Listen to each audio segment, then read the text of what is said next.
let's get a second round on this one, because not only the Donald Trump and Republicans are a big issue, but it's also a Democratic caucus in Colorado, which is a big deal. David, let's start with you. Can Bernie Sanders get a win in Colorado and turn that into substantial momentum for other races? Possibly, yes. There's one recent poll which shows him up, but caucuses are hard to predict. And there are a lot of polls around the country which show in many states Bernie's behind. So it would be helpful for him to win anywhere, and so that would be good for him. Now, the truth is, even if he lost every state on Super Tuesday, and even if he lost him by, say, 60 to 40 margins, that doesn't knock him out, because the Democratic delegate selection process is proportional all the way through. Unlike where the Republicans are starting on March 15th, the states are allowed to do winner take all or winner take all most all. So, if you lose 55-45, that's a loss, but you're going to walk away with 45% of the delegates. And he's got his base of donors who will be able to carry him all the way through. I was, as I said a few months ago, I was thinking of caucusing for him because I disagree because of Mrs. Clinton's character and honesty issues.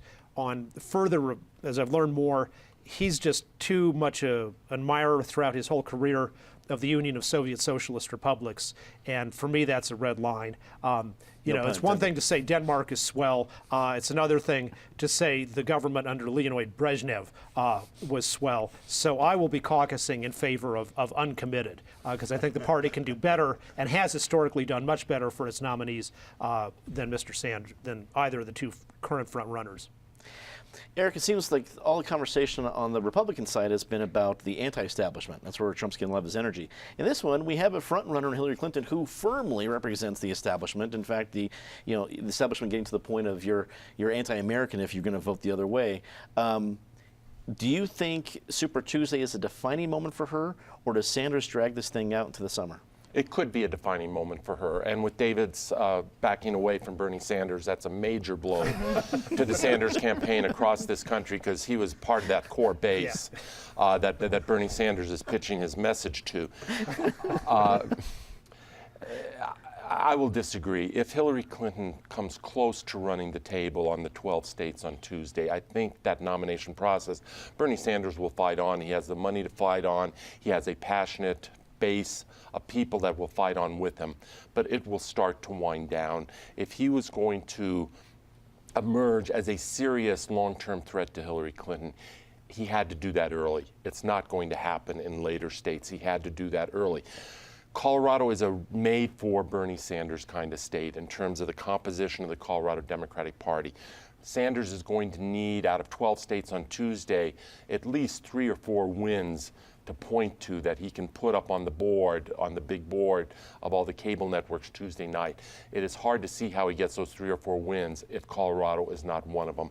I think my biggest point on this issue, Dominic, is just how irrelevant Colorado has made itself in both parties, particularly the Republican Party. We're not even doing a preference poll. This is the wildest, wackiest election with high stakes.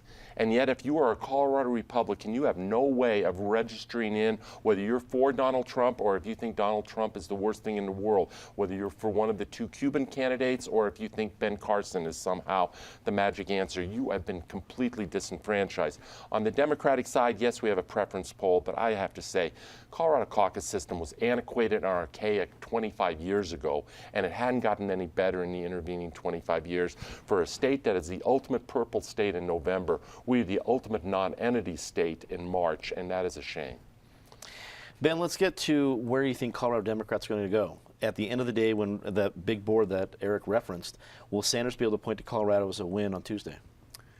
I think it's going to be very difficult. And just to touch on the history of caucus and primary, I will say in '92, my dad actually helped establish a Democratic primary, which I was really excited to go watch him participate in, and I still can't believe we don't have it. And it's exactly what Eric was saying. We're allowing ourselves to continue to be a flyover state. Even though everybody pays so much attention to us, we really ought to do more to capitalize on the amount of influence that Colorado has begun to have in the nation. How do I think Bernie will do here? I think it's going to be very difficult. The poll that David referenced had no context. There was no prior polling, so it was just sort of a random sample of people, and who knows what the bias may have been. Obviously, Bernie has spent quite a bit of money here. The Clinton team has also spent a fair amount of resources. They've deployed Bill, I believe, twice, once just a couple weeks ago. So it'll be tight. I don't think that there's any chance that Bernie's going to go away, win, lose, or draw on Super Tuesday. He's going to fight it out. I think there's a decent chance, we were talking about this a little bit before the show started, that both conventions could wind up being brokered. The Republican convention is getting maybe more difficult to get into that scenario, but still very plausible. And the Democratic picture, because it's not a win or lose scenario, because you can keep what you win, even if you don't get majority, it could really get to be a fight at the convention. Although it kind of feels like the super delegate's going to be kind of the last little oomph. But you never know. You never know. No, yeah. It's certainly going to be entertaining. Patty, wrap it up for us. Well, and I think someone might be buying Bernie a ticket to Bali with Donald Trump just to get him away from that convention. We have to remember with the caucus that it's not, it involves more of a commitment than just voting. Right. I mean, you have to go. So it's a really different slice of the people who will vote in November. It's people who are committed to going and sitting in a living room and yelling at each other for 3 or 4 hours. So, but both Bernie and Hillary have people, partisans, who will go yell in a living room for 3 or 4 hours. So I think it'll be close. I think Hillary will pull it out because we forget there is a really committed group to her in this state. People who want to see the first woman president. Colorado was the first state to give women the vote. And the people, not the 24-year-olds, are not going to go to the caucus. The people who don't care about Hillary being the first woman anything. But the women in their 60s and their 70s, you're going to see a lot of people out there fighting. You also have Bernie fans who are strong too. So it'll come close, but I think Hillary will pull it out here. And the Colorado Republicans, I mean, they're just going to be trying to find a delegate who will have some say at the county convention. And it's really pathetic that they have no vote in the presidential campaign right now. They're going to sound like Ben Carson in the debate. Will somebody attack me, please?